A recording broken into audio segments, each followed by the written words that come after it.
नमस्कार दोस्तों, ASB news India के डिजिटल पैनल आपके अपने Facebook page, YouTube channel Amrish Baliyan पर आप सबका हार्दिक स्वागत है, अभिनंदन है। वेस्ट यूपी में बारिश हो रही है, बढ़िया, लोगों को गर्मी से राहत मिल रही है, लेकिन राजनीतिक माहौल गर्म है। अलग अलग तरीके की चर्चाएं चल रही हैं।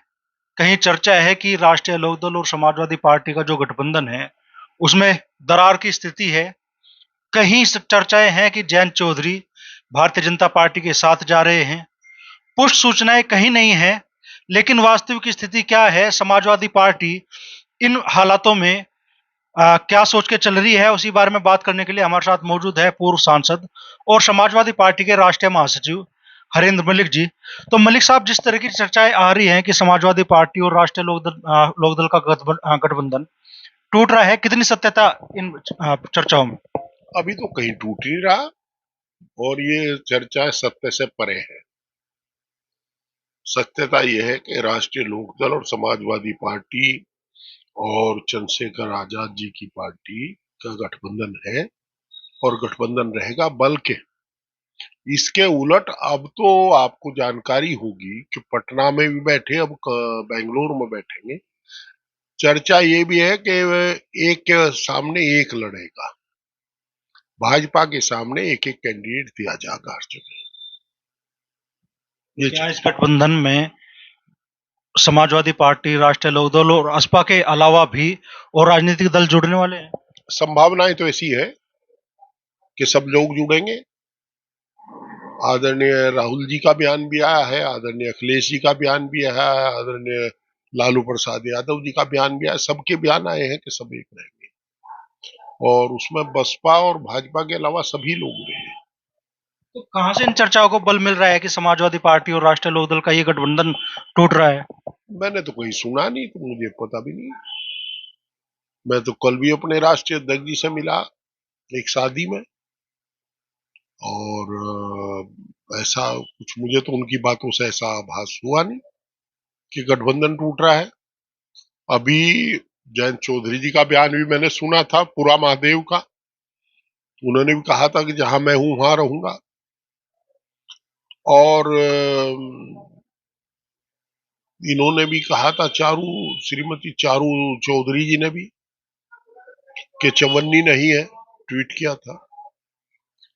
अखिलेश यादव जी का भी नोएडा या गाजियाबाद से बयान था कि हमारा गठबंधन अटूट है। फिर कहां चर्चा चले? ये दो ही तो जिम्मेदार हैं, भाई आदरणीय अखिलेश यादव जी और आदरणीय जयंत चौधरी जी, और तीसरा कौन जिम्मेदार? और दोनों कह रहे गठबंधन है, फिर है। ये जो नई चर्चाएं आ रही है कि जयंत चौधरी भारतीय जनता पार्टी के साथ जा रहे हैं, भाजपा और आरएलडी का गठबंधन हो सकता है, इन चर्चाओं को आप कितना सत्य मानते हैं? देखिए, ये बिल्कुल 100% असत्य है, सत्य से परे है। और भारतीय जनता पार्टी में जाने का तो मेरे हिसाब से राष्ट्रीय लोकदल का सवाल ही पैदा नहीं होना चाहिए, क्योंकि राष्ट्रीय लोकदल किसानों की पार्टी है। और मैं ये बात स्वीकार करता हूं कि राष्ट्रीय लोकदल के आदरणीय अध्यक्ष जी ने किसान मुद्दे पर भारतीय जनता पार्टी को घेरने का काम भी किया है। अब मैं 700 लोग शहीद हुए किसान आंदोलन में।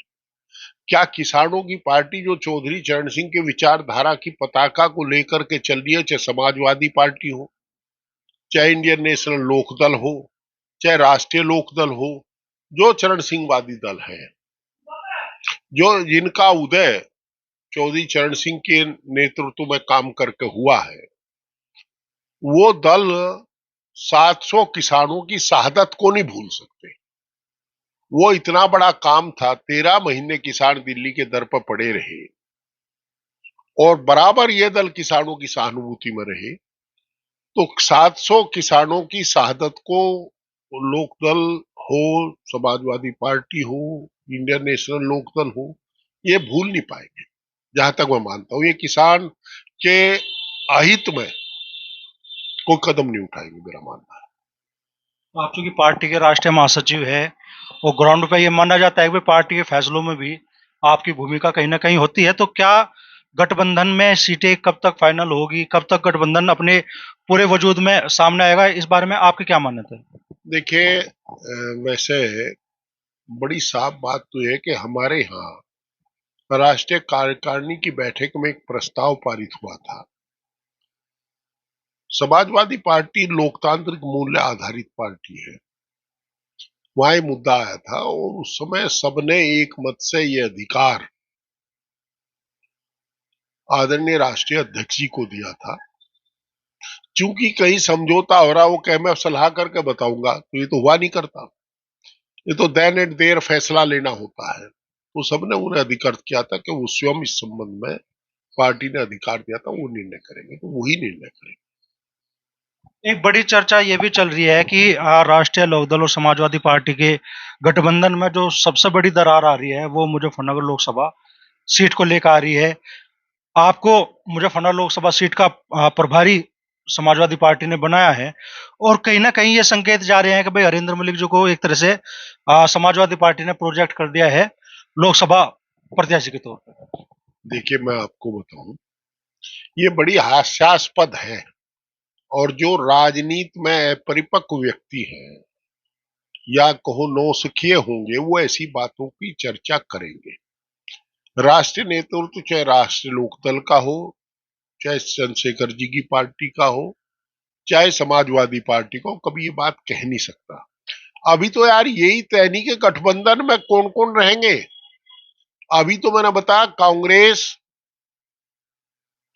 और दूसरे दल भी सब ये प्रयास कर रहे हैं, जितने बड़े राजनीतिक लोग हैं, व्यक्तित्व हैं, वो ये प्रयास कर रहे हैं कि भाजपा के खिलाफ हर जगह एक एक व्यक्ति को, एक का कैंडिडेट लड़ाया जाए। तो अभी जब अलायंस ही तय नहीं, अलायंस में सीटों का बंटवारा नहीं, और सीटों के बंटवारे में जब अभी यही पता नहीं कि अलायंस किस किस का होगा, सीटें कौन सी किसको मिलेगी, तो कैंडिडेट कहां से डिक्लेयर हो जाएंगे इसमें।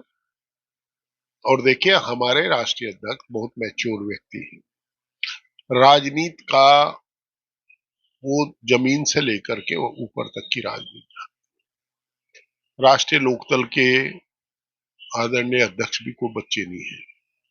वो बहुत सुलझे हुए समझदार व्यक्ति है। वो ऐसी बात स्वीकार ही नहीं कर सकते। उन्हें पता है कि अब तक सीटिंग ही नहीं हुई कोई सीटों को लेकर के, कैंडिडेट कौन बन जाएगा।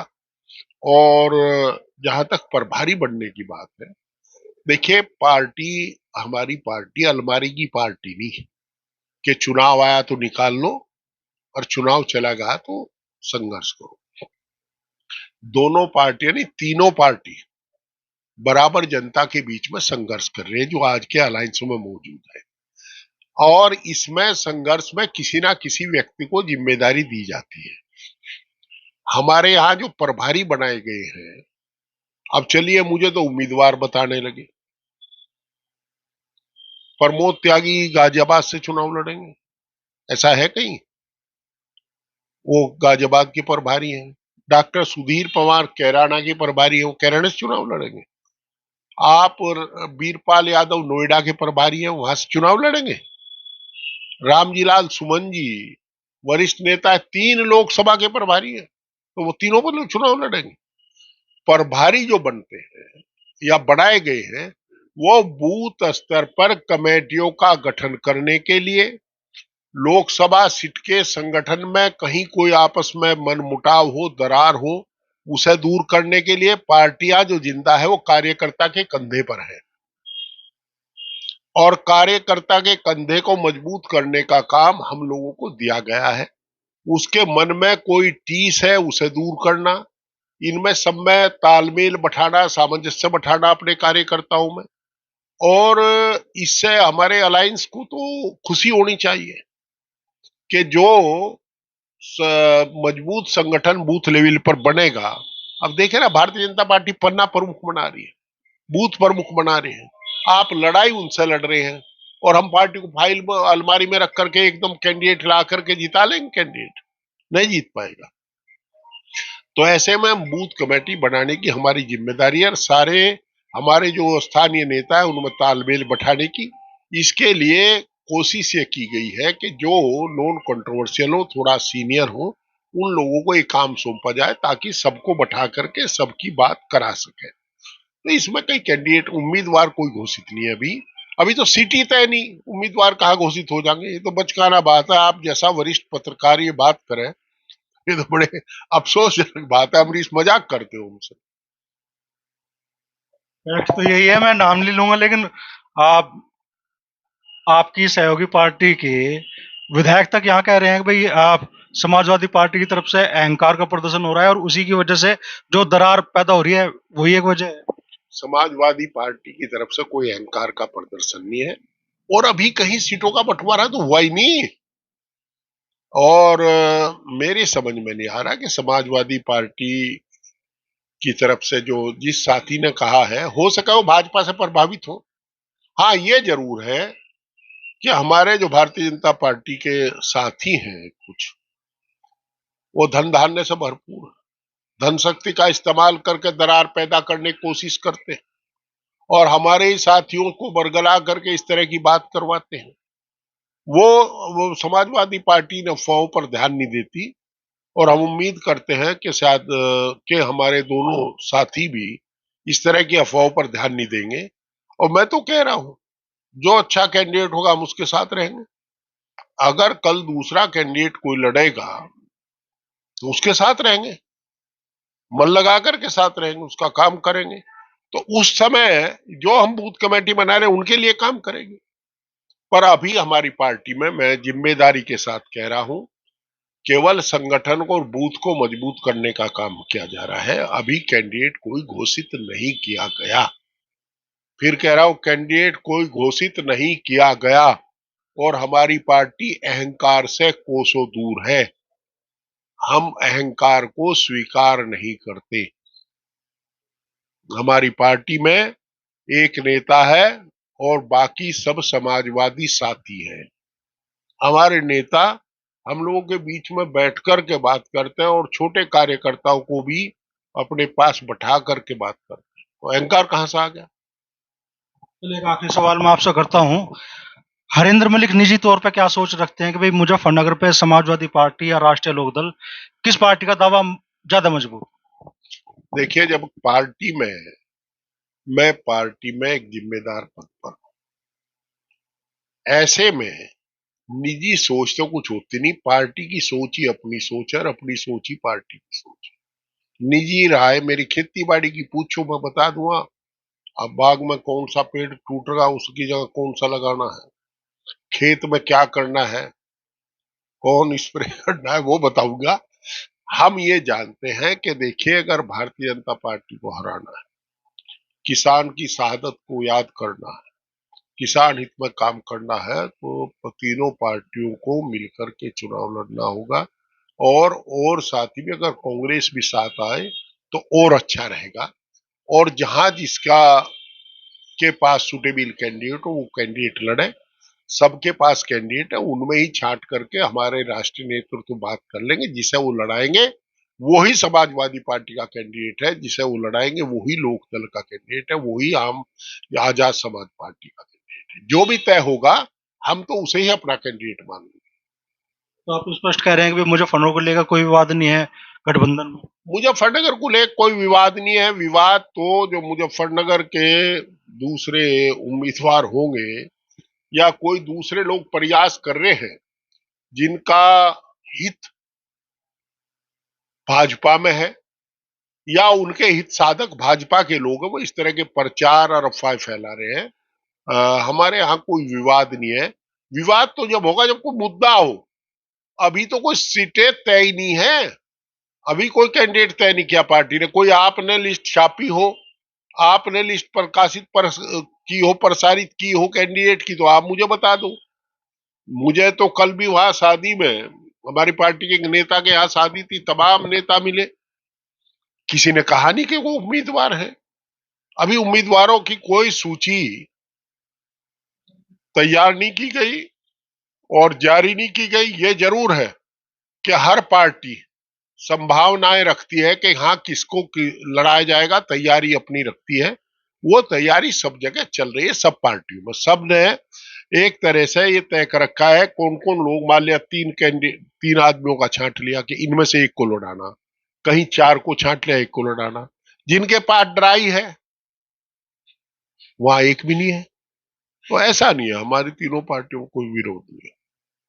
कब तक ये गठबंधन आने वाले महीनों में कब तक अपने पूरे वजूद में दिखाई दे सकता है? आखिरी सवाल। अभी 17 तारीख को कर्नाटक के बेंगलुरु में सभी दल बैठ रहे हैं और उसके बाद ये तय करेंगे आगे की प्रक्रिया चलेगी। देखिए, मैं उन लोगों में नहीं हूं जो अनधिकार वक्तव्य जारी करें।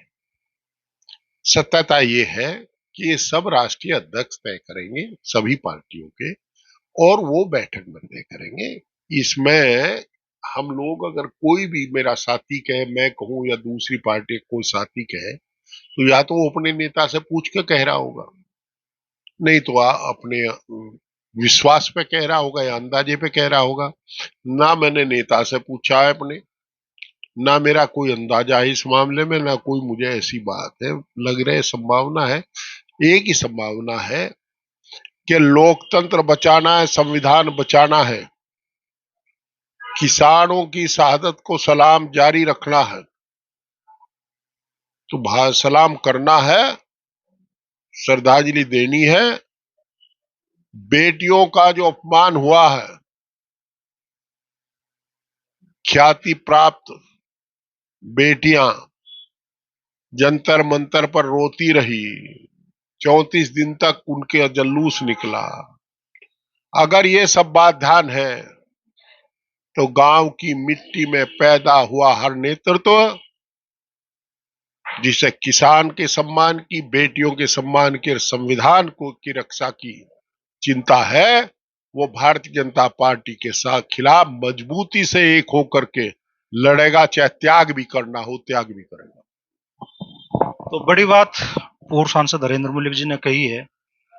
कह रहे हैं कि अभी गठबंधन में कुछ भी चीजें फाइनल नहीं है। मुजफ्फरनगर लोकसभा सीट को भी विशेष तौर पर लेकर जो चर्चाएं चल रही है कि गठबंधन में बड़ी दरार की वजह मुजफ्फरनगर लोकसभा सीट बन रही है, उस उन सारी चर्चाओं को भी वो दरकिनार कर रहे हैं। उनका कहना है कि किसान की पृष्ठभूमि से जुड़े सभी राजनीतिक दल मजबूती के साथ लोकसभा चुनाव में भारतीय जनता पार्टी के खिलाफ चुनाव मैदान में उतरे हैं।